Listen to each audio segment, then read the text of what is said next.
मखदूमे माकिमी बहुत बड़े बुजुर्ग हैं, बहुत बड़े बुजुर्ग।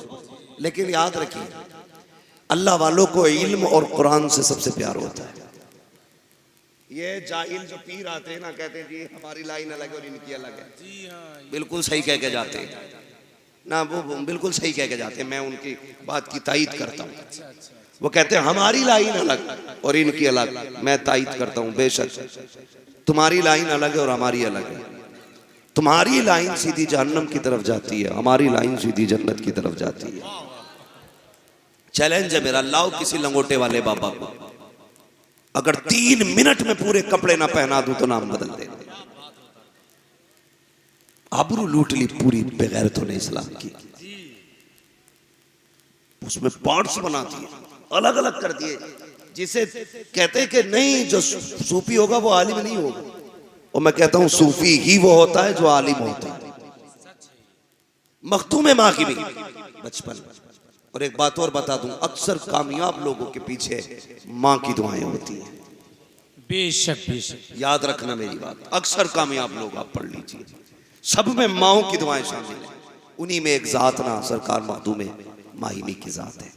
यतीम थे, बाप का इंतकाल हो गया, माँ का इकलौता सहारा थे, कहीं नहीं जाते थे, माँ भेजती नहीं थी। एक दिन कहने लगे माँ मुझे दीन सीखना है, माँ मुझे दीन सीखना। जी आपका नसीब है कि आपके बस्ती में सेंटर खुला है, आपकी बस्ती में इफ्तिखार भाई ने पूरी तंजीम कायम की। ये तंजीम कुरान सिखा रही है फ्री में, आपको कुछ नहीं लगा, आपका नसीब है आपका। पहले दीन सीखने के लिए 100 मील जाना पड़ता था। हर जगह मदरसे नहीं होते, कहीं कहीं आलिम होते थे पढ़ाने वाले। आज तो घर के दरवाजे पे मदरसा है, कोई पढ़ने वाला नहीं। मखदूम माहिमी ने कहा था माँ दीन सीखना चाहता हूँ। ए बेटे तेरे बगैर जी नहीं लगता है, तू अगर चला जाएगा फिर मेरा सहारा कौन बनेगा? ए बेटे तेरे बाद मेरा कौन होगा? रोने लगे, कहने लगे माँ इल्म के बगैर मेरा गुजारा नहीं होता। माँ ने कहा बेटे तेरे बगैर मेरा गुजारा नहीं होता है, अगर तू चला गया मैं कैसे गुजारा करूंगी? हजरत मखदूम माहिमी से माँ ने कहा बेटे तेरी मर्जी है, किसी एक चीज का इंतखाब कर, या तो माँ का इंतखाब कर या अपने इल्म का इंतखाब कर। हजरत मखदूम माकिमी कभी माँ को देखते हैं, कभी अपने इल्म के बारे में सोचते हैं। दिल ने कहा माँ बड़ी दौलत है, माँ की बात मान लेते हैं। कहने लगे माँ मुझे कहीं नहीं जाना है, बस तेरे कदमों में रहना है। माँ की बात मानी, लेकिन ये इश्क का फैसला था। दिल ने ये कहा मखदूम इल्म सीख लेते तो कितना कुछ हासिल हो जाता। इस ख्याल में तड़पाया, रोते रोते दरिया के किनारे गए, एक पत्थर पे बैठ के आंसू बहा रहे थे। इतने में हसीनो माजबी एक बुजुर्ग की आमद हुई, देख के हैरत में पड़ जाते हैं। आने वाले ने सलाम किया, मखदूम माहिमी का बचपन है, जवाब दिया कौन हो तुम? कहा मुझे नहीं पहचाना? कहा नहीं, कहा मुझे खिज्र कहा जाता है। कहा किस लिए आए हो? कहा तुझे पढ़ाने के लिए आए हैं। कहा क्यों? कि तूने माँ की मोहब्बत में अपने इल्म की इश्क को दबा दिया, इसलिए रब ने मुझे भेजा है, मैं तुम्हें पढ़ाने आया करूंगा, लेकिन शर्त है मेरी। कहा कौन सी शर्त है? कहा किसी को बताओगे नहीं कि मैं तुम्हें पढ़ाने आता हूँ। मखदूम माहिमी ने वादा कर लिया, रोज पढ़ने आते रहे। एक दिन माँ ने कहा बेटे मखदूम? का जी अम्मी रोज तलाश करती हूँ, दोपहर में कहाँ चले जाते हो? कई जगह तलाश किया, तुम्हारा कोई पता नहीं मिलता है। बेटे बताओ तो सही कहाँ जाया करते हो? इधर माँ का सवाल है, उधर खिज्र से किया हुआ वादा,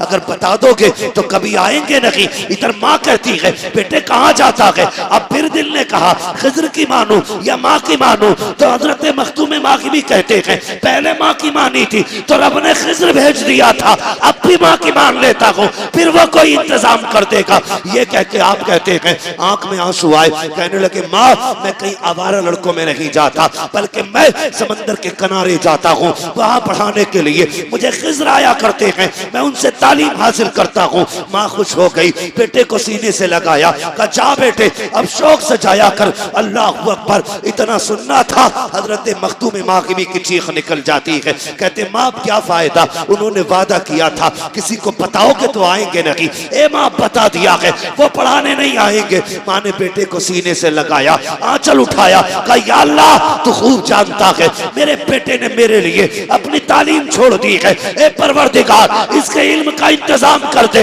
इधर मखदूम मागिबी की माँ ने दुआ की। अगले दिन आप उस जगह पे गए जहाँ पे खिज़र आते थे, जाके क्या देखते हैं, हर दिन तो आप पहले जाते थे लेकिन आज खिज़र पहले से बैठे हुए हैं, खिज़र पहले से बैठे हैं। कहा हुजूर आप कैसे, आपने तो वादा किया था अगर बता दूंगा तो पढ़ाने नहीं आएंगे, आज कैसे आए हो? तो खिज़र ने कहा था मैं पढ़ाने नहीं आया। कहा क्यों? कहा सुनिए मैं इसलिए आया हूँ जब तुम्हारी माँ के आंसू बहे उनका आंचल उठा, रब ने कहा खिज़र जा करके मेरे मखदूम को आज पढ़ाना नहीं है बल्कि सीने से लगा जितना मैंने तुझे दिया है उतना उसको अता कर।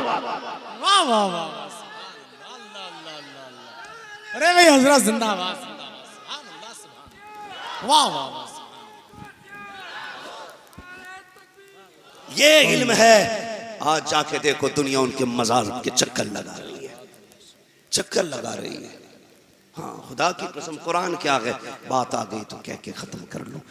जो तजवीद के कारी हैं इमाम आसिम रहमतुल्लाहि तआला अलैह, हाँ भाई जिनकी हम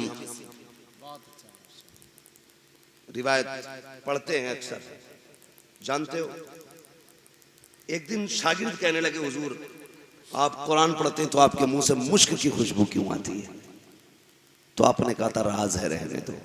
शागिर्द ने कहा नहीं हुजूर बताइए ना, पहले तो नहीं आती थी अचानक क्यों आने लगी? तो कहने लगे अभी मैं एक दिन रात में सोया था, मेरे ख्वाब में हुजूर आए थे, कहने लगे आसिम कुरान पढ़ के सुना। कहते मैंने कुरान पढ़ा, हुजूर ने अपने लब मेरे लबों पे रख दिए थे। कहते जब से हुजूर ने अपने लब मेरे लबों पे रखे हैं, कुरान मैं पढ़ता हूँ खुशबू मदीने वाले के होठों की होती है। ये कुरान की बरकत है। अल्लाह करे कोई हम में से पढ़े और हुजूर सुने। पढ़ेंगे इंशाअल्लाह कुरान। अल्लाह ताला हमारी नस्लों को कुरान का नूर अता फरमाए, कुरान की समझ अता फरमाए, कुरान का प्यार अता फरमाए, कुरान की मोहब्बत अता फरमाए। हर शख्स को कुरान पढ़ना है, हर किसी को कुरान पढ़ना है। यही है आरज़ू तालीम कुरान आम हो जाए, हर एक परचम से ऊंचा परचम इस्लाम हो जाए। वमा अलैना इल्लल बलाग। अस्सलामु अलैकुम व रहमतुल्लाहि व बरकातुहू।